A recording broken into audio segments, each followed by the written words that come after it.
to After Deadline, the media podcast. We're your host, Kathy Fowler. And I'm Mark Silverstein. We are veteran TV news reporters who turned to the dark side and now work as PR and marketing gurus. That may be you.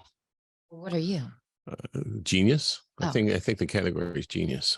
I think our guest is a genius. That is true. This week, we're talking with the Southern Bureau Chief at Axios Local, Michael Graff. Michael's been a writer covering sports and politics for nearly 20 years. His work has appeared in ESPN, Politico, The Guardian, Washingtonian Magazine, along with many others. He's even written a book called The Vote Collectors, which he decided to publish after working on stories about an election fraud scandal. Ooh, very relevant. He has exclusive insights about the industry to share. So let's jump right in. Welcome to the podcast, Michael. Well, we're glad you joined us. We are honored to have you. And let's go back a little bit. What made you get into journalism? Well, I was a young boy growing up in the grand state of Maryland, and I was a huge Baltimore Orioles fan. 10 in a row. 10 in a row, that's correct. And I realized at a young age, we didn't have a ton of money. So we would go to one Orioles game a year. And then I started reading newspapers, and I realized there were these people who got to go to games for free, and they were called sports writers. So I set out I don't know what grade it was, 6th, 7th, or 8th in middle school I knew this was what I wanted to do. I wanted to be a sports writer who got to sit and watch the Orioles or whoever. And so I started my career as a sports writer, working at papers in Winchester, Virginia, and then Rocky Mount, North Carolina, and then Fayetteville, North Carolina. And I quickly realized that as much as I loved sports writers work when everybody else is off. So I was, games take place at times when most other people can go to them. And so I was covering some of the best sporting events that you can imagine. I was covering things like Duke and Carolina basketball and things like that, but I was doing it on Saturday nights at 9:00. And I just thought, I was late 20s, early 30s at the time. And I just thought, okay, I'm going to try to do, I need to find some kind of way out of sports writing now, as much as I love it. So I became a features writer at the newspaper and really sort of embraced it. And I realized as a features writer, you could write about sports too, just in a different way without having to be present all the time at the game. So that was my along the short career path. You majored in English, not in journalism. Is that because you don't think journalists know how to write, so you wanted to like? No, Is it a satisfying answer just to say that High Point gave me a scholarship, and that's what I just decided to go to High Point because I got a scholarship. So I University, we're big fans of High Point University. So I left. I got accepted into 2 journalism programs, one at the University of Maryland and one at Indiana University. And but I did one visit to North Carolina and thought, this is where I want to go, and I'll make it work from here. I do think that the English background, the writing background, actually served me very well early in my career. I had one professor at High Point. It was just a creative writing course who came in one day, and he had this huge head of crazy white hair, and he just said, "Be weird." And I thought, like, that's great. So, in my writing, I've always tried to be weird. And I'm not sure that a lot of journalists start that way. I think a lot of journalism schools teach rules and things like that. And I learned all the rules kind of along the way while doing the trade, like how to source stories and all that stuff. But I had the writing background, and I had that be weird mentality. And I think it really served me well because I wasn't looking for the same stories that everybody else was looking for. I've always been a fan of, like in sports writing, the basic example is when there's a gaggle of reporters around somebody, I never wanted to be in that gaggle. I wanted to go talk to the loneliest person in the room, like the loneliest athlete in the locker room, to try to find out what was really happening. And so that was that was the background, I think, that High Point and the English department there gave me, was just the freedom to try to see the world in a way that other people weren't seeing it. And that really served me really well in journalism. I wouldn't, I've worked obviously with a ton of people who've come through J school through the years, and I admire the background that they got, but I will never say that I made the wrong choice by being an English major first. Well, wait, so what does be weird mean? And does it mean different things to different people? Or was there like be weird and then somewhere along the line, the light bulb went off over your head and you go, oh, now I get it. Yeah. What he meant, I think, was that he was reading really boring stories and he was tired of reading boring stories, what the professor meant. And to me, that just meant go try things with the language, try to write,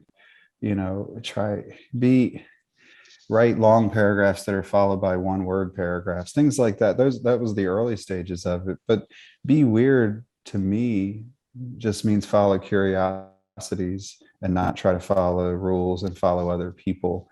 And that's what I was always looking for in things that I was writing. I was trying to write, even in college, I was trying to write stories that, nonfiction stories, nonfiction essays, things like that were not the same as my classmates, and trying to do things that would surprise a professor, surprise myself along the way, because, writing can feel like a job.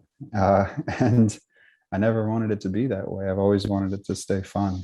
So just trying to entertain myself, I guess, is part of the be weird thing. Is your writing still evolving? Is it always changing?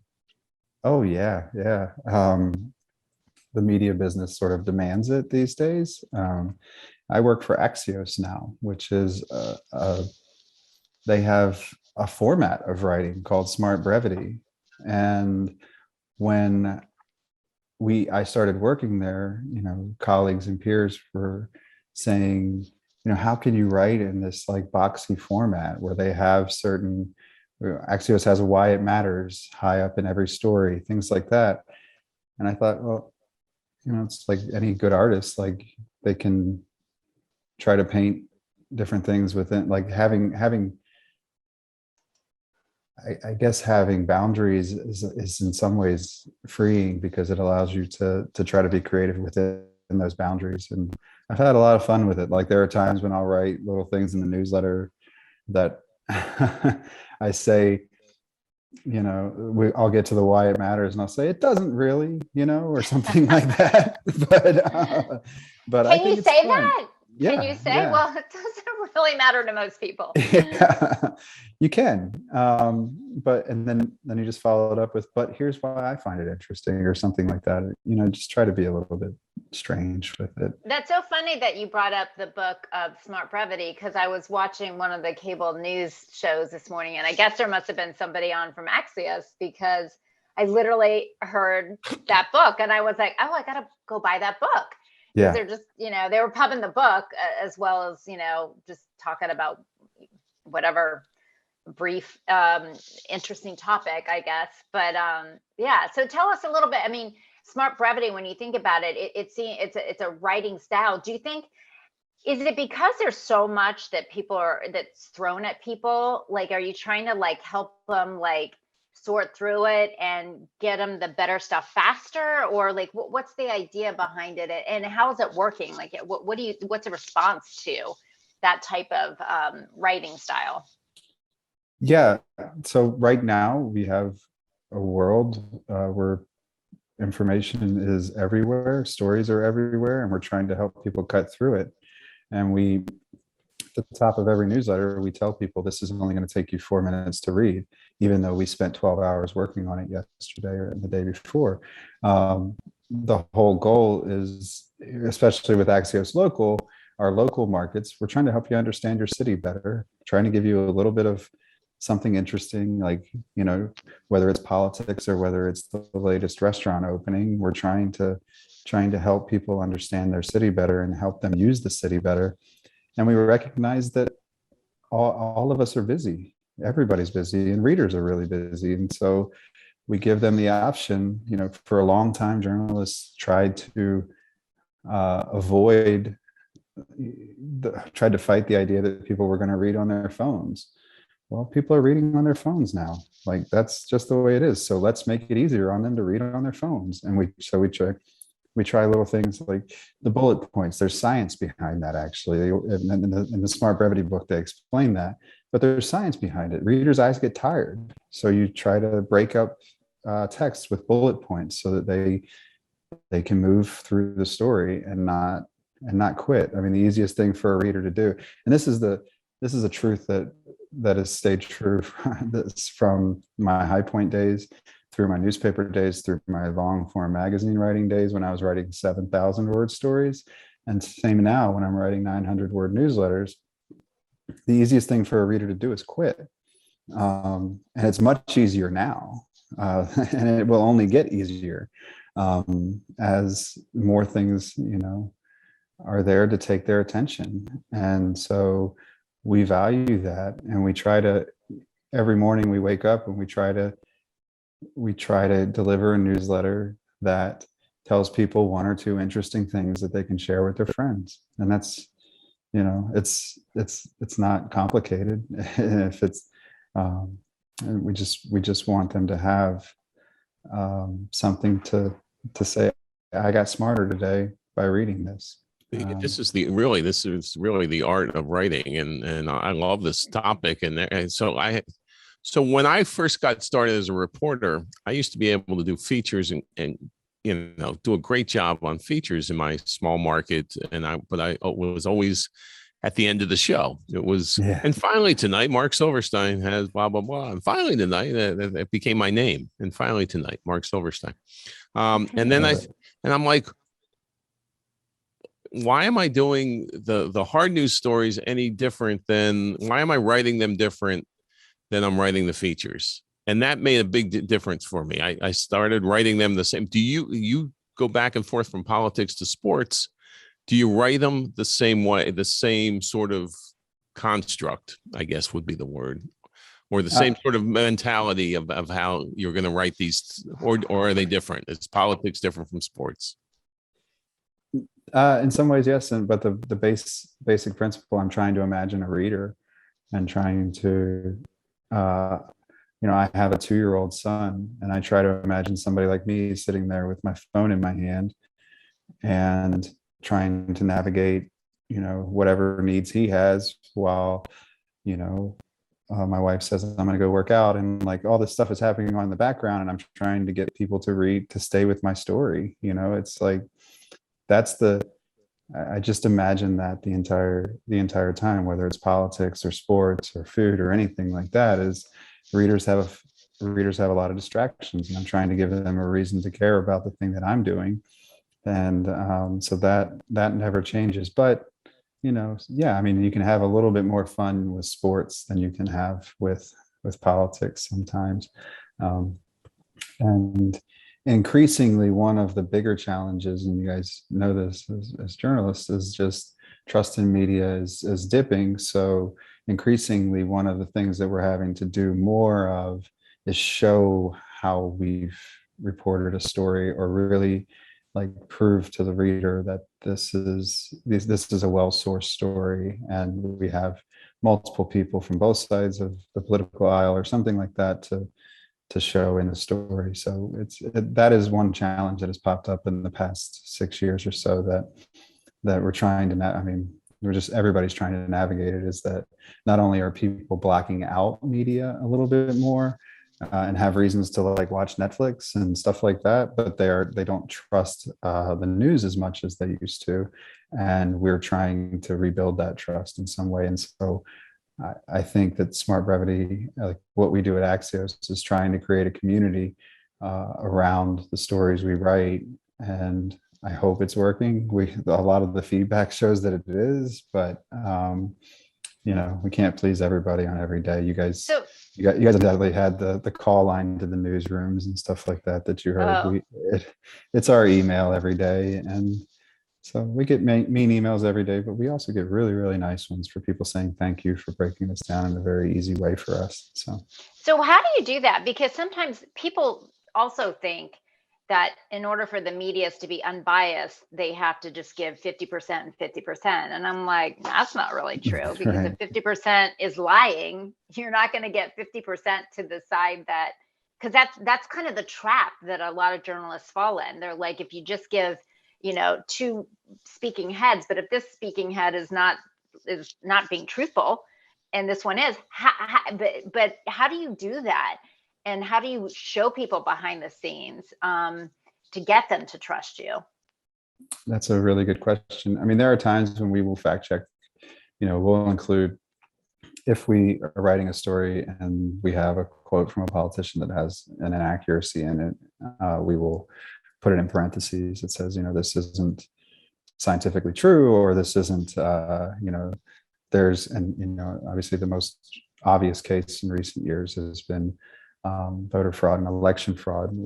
We have to put in parentheses, multiple investigations have happened on this in Georgia or whatever, and we have to say, and they proved, that the extent of the fraud didn't change the course of the election. And you just have to keep trying to do it in a way that's not condescending to readers, because I don't know why some people believe things. But clearly some folks are reading unreliable sources, and those unreliable sources turn into beliefs for them. And it's our job to try to deliver it in a delicate way, like, hey, this is not accurate, what this person is saying, I feel like. So since you guys are sort of on the new frontier of like digital like news, can you use those? Do you use the analytics and stuff to, like, let's say you've got this format and you're like, oh, well, people are actually, can you check and see, or people are sticking with this story and they're reading all the way down? And then are you constantly revising your storytelling tactics by using those analytics to help the readers even more, or tell the story in a different way that's more, that makes sure you're engaging them and not losing them? So with our newsletters, our email newsletter, we have, it's a typical process now we call scrubbing. I think Axios scrubs its readership more than any other news outlet that I know. And the whole idea behind that is, if you haven't opened our newsletter within 30 days, we're just going to take you off the list, because obviously you're not interested. So the one analytic that really matters to us is our open rate, like how many people open the newsletter on a daily basis. And right now across Axios Local, we're at about 45 to 50%, which is kind of unheard of in the media industry. Like, I used to work at magazines where we would hope that like 6% of our newsletter subscribers would open. So right now, for instance, in Charlotte, Axios Charlotte has 110,000 subscribers, and 50 to 52% open it every single day. So every day we can go into making a newsletter. I go and sit in the stadium. I like to sit in the football stadium and think, like, when it's filled up, like, that's the number of people we reach every day, 60,000, sometimes 60,000 people. And so that's the one analytic that we really look at, is the open rate. Another little trick that we do is, at the bottom of each newsletter, we'll put like, I'm listening to this song today, or I'm watching this movie this weekend. And you wouldn't believe the amount of feedback we get on that stuff. It's like very personal stuff. I'll say something like, oh, my son is sick this weekend and I'm trying to figure out how we're going to navigate that. And literally parents will write in and say, like, hey, have you tried this? Like, and so it's not a trick, but it's fun to know that people are reading all the way to the bottom of the newsletter and get to that. And we get tons of feedback on that part of the newsletter. So we should start putting those on media pitches then. We should. Yeah. It's like an Easter egg, like Taylor Swift does these little Easter eggs, or like Jeep has Easter eggs all over their cars. You're dropping little Easter eggs. I want to know if you're really. Is that the if first really time you've into been it. compared to Taylor Swift? It is. It is. It is.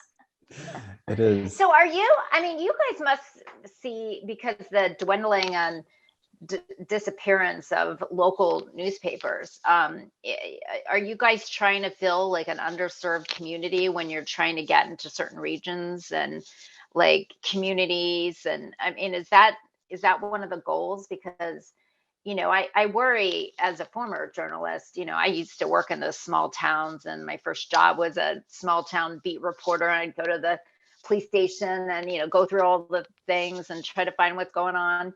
If that's like important stuff, and the small town newspapers are dying, and it's a concern. Are you guys like helping to fill that gap, or?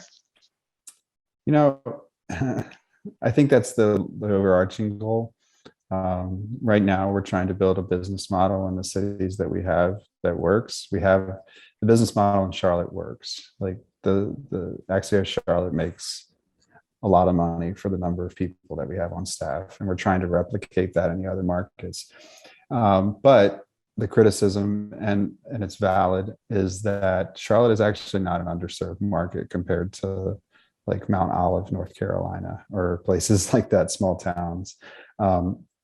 So people do criticize us and say like, well, you're going to these bigger cities or these medium-sized cities, and you're going in there and starting newsletters. And we say, yeah, but like the goal is to keep growing. We've already added, like in a year and a half, we've gone from 0 cities to 21 cities. Hopefully next year, another year and a half, we'll be at 42 cities. And then let's start branching out into the smaller towns and stuff like that. Once we've proven that we can make money and that we don't have to lay people off, and all the stuff that happens throughout the newspaper industry these days, like our goal is to never lay a person off. And so we're trying to build a model that's sustainable. So when we go, and no, in Charlotte, we're not trying to replace the newsletter. I always tell people we're trying to fit in and be a part of an ecosystem. We just started a partnership with WBTV, the local TV station here, because in our newsletter, in our newsroom, we don't have enough bodies to go cover things like crime and all that stuff. But we want to have it for readers to, and the TV station, that's bread and butter of what they do. Like they do crime and weather and stuff like that. And so we can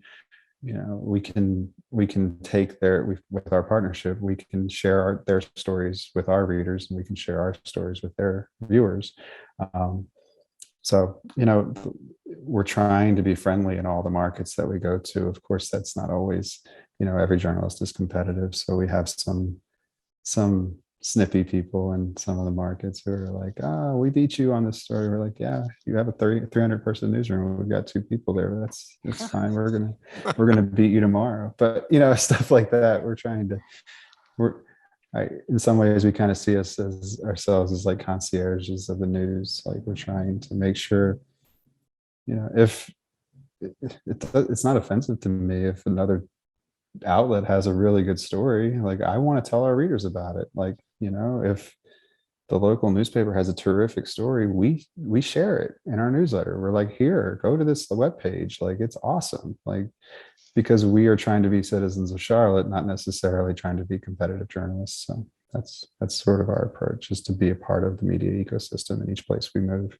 But I would love to, I'm a North Carolina person now. I've been down here for 25 years. I would love to see it expand and try to figure out how to bring coverage to all the undercovered places in North Carolina, for instance, and all these places. So, yeah. So you gave up your love of crab cakes? I did. Wow. I did. They're not the same. They are not the same. Not even close. And before we get too far on that, I want to go back to something you said way earlier about that you wanted to go to, you get to go to these games for free. So when was like the first time you went to a game for free, covering it? What was that like? Well, I mean, was it that Camden Yard? No. Camden Yard's even around then? It was. Yeah, it's 30 years. Yeah, so you've been doing this 20. Yeah. But I mean, did you ever do a game in Camden or someplace where you're like, this is what I was dreaming of? Yeah, the first time I, covered a sporting event for free, it was for the local High Point newspaper. And it was a high school football game. So it wasn't necessarily the Orioles or anything like that. I spent a lot of Friday nights working high school football for a long time to get started. But I do remember, I did get to cover the Washington football team, and when I worked in Virginia, and that was just, I was 22, I think, and just being in the press box with like the Michael Wilbons and the Tony Kornheiser's and those people was remarkable for me. I mean, my writing hero was always Shirley Povich, who was a longtime columnist of the Washington Post, who's passed away. Ray Povich's father. Yes, Yeah. he's an icon. Yeah. Shirley Povich. Yeah. Just an amazing writer. And so to be up there in the press box with them was really cool. Did they know your name? Did they say your name? Did you get all? No, I never really got into the, like, I want, yeah, I that was probably a flaw of mine. I was never very good at marketing myself, people like that, I guess. But I would watch them. Like, that was what I would do. I would just sort of watch how they did their jobs and try to pick up little tips and tricks along the way. I grew up listening to George Michael. Yeah. When he Sports did Machine. radio. Yeah, before he did Sports Machine, when he did radio in Philadelphia. And then he went off to New York, and he did anyway. And then he was at Channel 4, and I was working at Channel 4, and I had I was doing news, but they had me cover some sports story. And I'm walking down the hall, and George Michael starts yelling my name. Mark, thanks for doing it. And I was like, oh my God, George Michael knows my name. Holy cow. It was like, that was it. I was good for the day. Yeah. Good for the day or good for the year? Good for the year. George Michael was cool. He was my window into sports as a kid. I mean, that was what we watched. Channel 4. That's crazy. So you wrote a book called The Vote Collectors about election fraud. Mm-hmm. What do we learn from it? Tell us about that, and then how close to what is going on today. Wait, was it before election fraud became cool, or whatever it is now? Is it really cool? I'm sorry, not cool. That's the wrong thing. Before it became mainstream, I don't even know. It's not mainstream, but whatever. Yeah. Discussed a lot. Yeah. Discussed a lot. It was before it was fanned by the president of the United States, I guess you could say. There you go. Yeah, that was. You're the writer, so you're saying it better than me. No, it was before that. In a small county in North Carolina. In 2018, we had a congressional race in North Carolina, the 9th congressional district, that ended in a near tie. 900 votes separated the two candidates after 30-some thousand votes cast. And the Board of Elections decided not to certify the race after a month after the election day. And the reason was that there were shenanigans, they said, going on in this county called Bladen County, which is an outlying county in North Carolina that also is in a news desert, like we've talked about.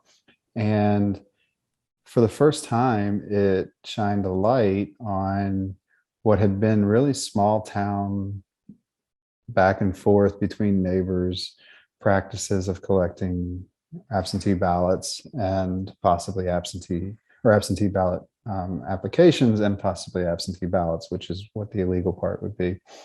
And so, I went out there to cover the story. I was a freelance writer at the time, so I wrote a feature for Politico. I was working for Politico and wrote a feature about it and really focused on the place, like what made this a place where this happened. And of course, the answers were all pretty plain. It's not complicated. You have a recipe of a lot of poverty, not a lot of jobs. You have hurricanes that come through and tear this area apart all the time. So you have a lot of desperation. So when you have desperation, these politicians come in and say, hey, I'll give you $100 today if you go run around taking ballots and stuff like that. So $100 to them is a lot of money. And what I saw through while a lot of folks were breaking a lot of news was just how sad the story was that politicians who are so rich could take advantage of something like this.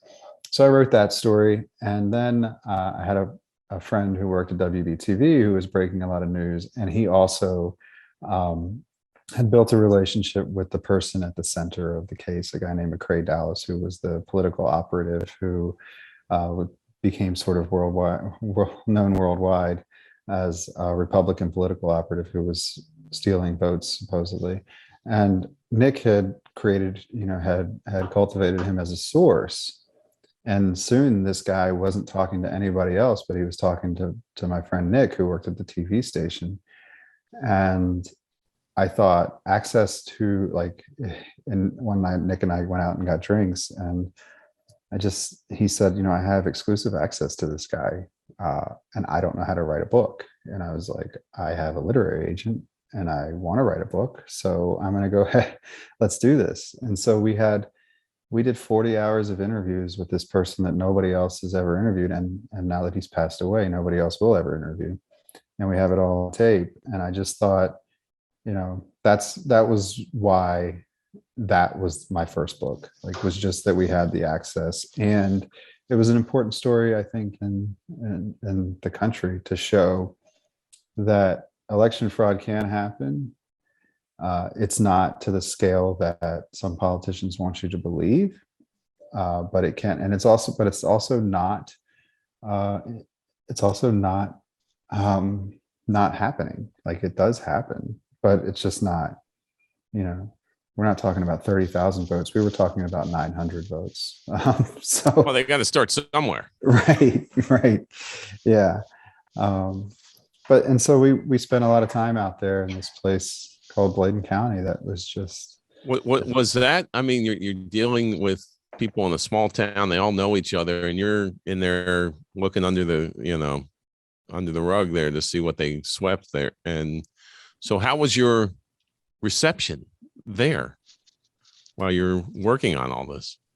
It was, I guess it depends on who we were talking to and what day it was.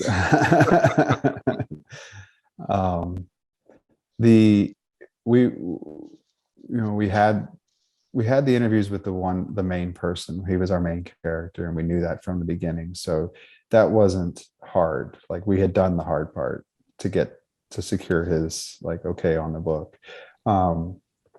But other folks, if they were his enemies, they were hesitant to talk to us. Even some of his friends were hesitant to talk to us, but we just wore them down. Essentially, we stayed there and just never.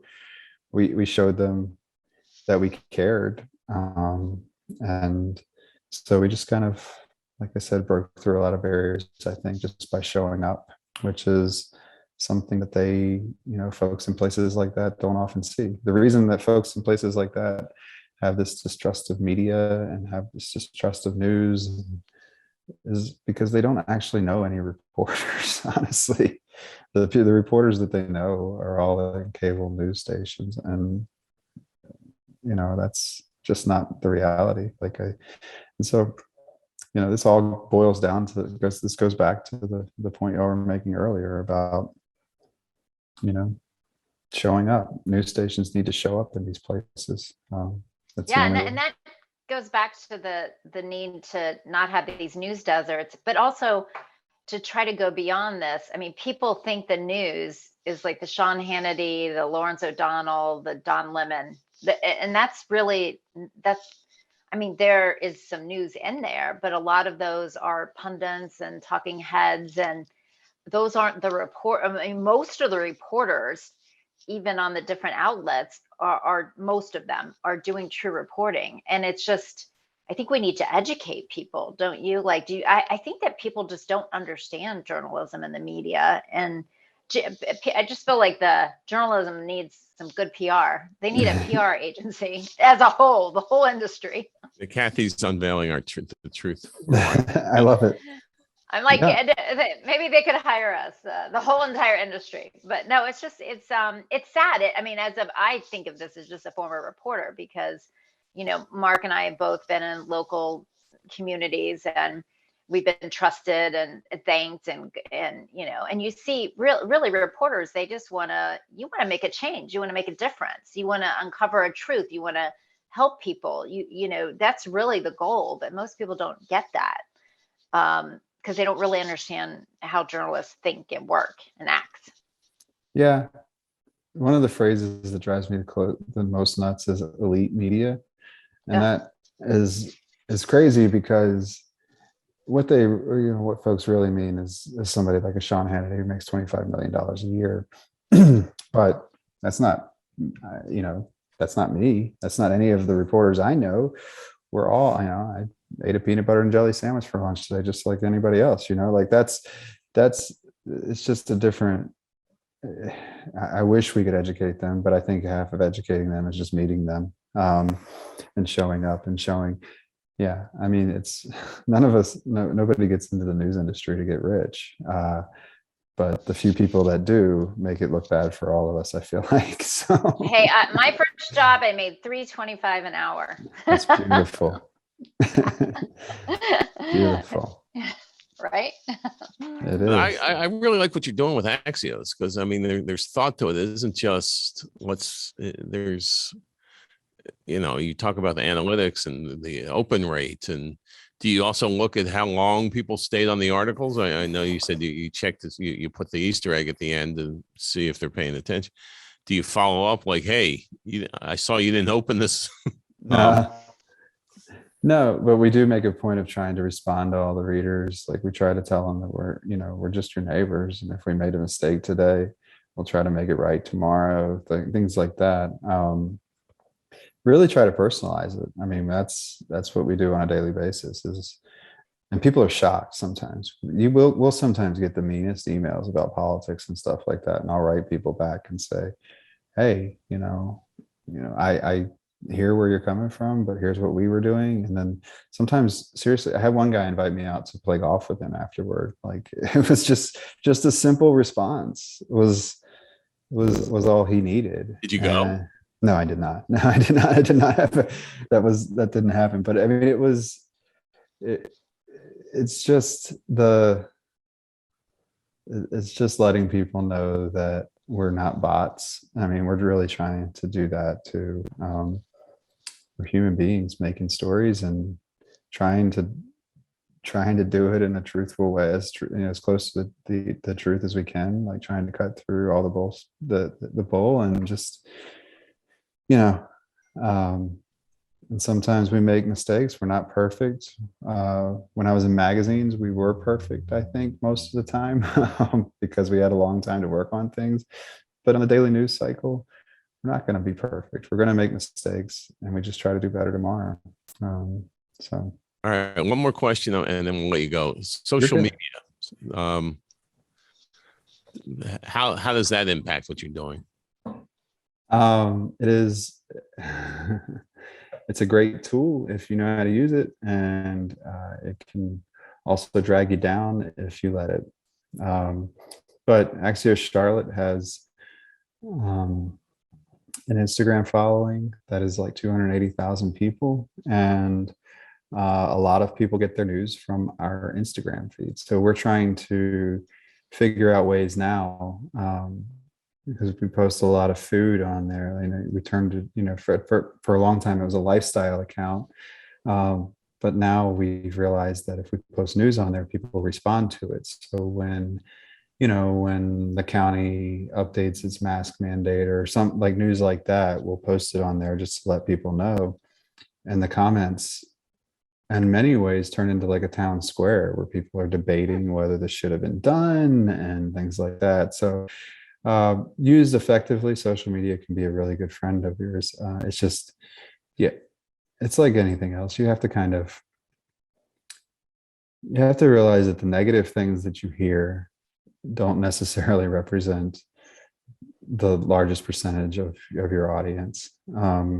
And because people don't email nice things like that, it's like easier to not email a friendly email than it is to email a mean email or write a mean comment or something like that. Like it's for whatever reason, the internet has rewarded people for writing negative comments, and but those aren't we've just realized that those aren't the majority of our readers, and we know that because we have in-person events where people come up and just tell us how much they love us and hug us and stuff like that. Like it's not so I have a love-hate relationship with social media, but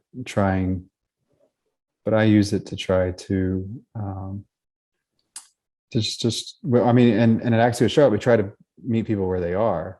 So we, on Instagram, for instance, we will try to summarize our entire story, if it's a news story, in that caption, rather than tell people, hey, link in bio or something like that, because reality is like 3% of people actually click the link in the bio. So try to meet people where they are. I've distilled 3,000 word stories down into 2,200 characters or something like that, because that's where people are getting it. And so I think a lot of times folks don't realize, like, in terms of social media, that not every platform is the same. A lot of people will try to just copy and paste a tweet into Instagram or Facebook and stuff like that. Well, no, you have different audiences in each place. So we try to meet people where they are, and make an Instagram post. Like, we call that one of our media outlets. That is part of our larger media outlet, so that we just, a lot of times it's an afterthought, and it doesn't have to be. Better than get the Instagram post from you or the Facebook meme from Joe Schmo down the road who's like passing, or spreading misinformation. Yeah. So at least you're giving them valuable and accurate information via social media, which is part of the problem with people getting a lot of their media from social media, but not getting it from news organizations. Yeah. Crazy Uncle Tom doesn't need to be your news source. Like, please. No. Yeah. Just avoid them at Thanksgiving. You don't have to listen to them on So the book's available where? Oh, it's it's on UNC Press's website. That was our publisher, and it's also on Amazon and it's in bookstores. It's all over the place. BarnesandNoble.com, if that's your thing. Like, it's anywhere you want it. The Vote Collectors, look for it. And Axios, Charlotte, and Axios, a bunch of Axioses. Yeah. Which Subscribe to them in your hometown. If it comes to your hometown, subscribe to it. That's our. Yeah, be smarter, and they're going to tell you the stories the way easy that you can easily bullet point grasp them and remember them. You'll be smarter when you go to the water cooler to talk to your friends. If I had $1 for every time we told, the people we work with to put in bullet points, I'd be one of those rich TV guys. Bullet points, but I love the idea. Oh, and also the book, Smart Brevity. It was on my list to download that book. So I need to talk in sound bites. Sometimes I talk too long. Michael Graff, just in general. Thank you very much. We really appreciate you joining us and all the insights. A proud alum of High Point University. That's right. One more point on the book. If you buy Smart Brevity, all the proceeds go to our fellowship program. So, like, all of the money from it goes into hiring more journalists at Axios. So that's I love that. Now we really have to. So it's a write-off. The cost is a write-off. That's right. Now we all have to buy hard copies because they cost more. So they're for a good cause. Yeah. Thank you guys so much. It's been a wonderful conversation. It really has been. Thank you so much, Michael. We really appreciate it. All right. Wow. Well, I think that was a great interview. I think it's very interesting how the way he looks at things, it's from 30,000 feet. It's from close up. It's very localized. He just has a great attitude towards bringing people great angles on the news. Which all journalists should be doing. Well, yeah. Which all journalists do too, right?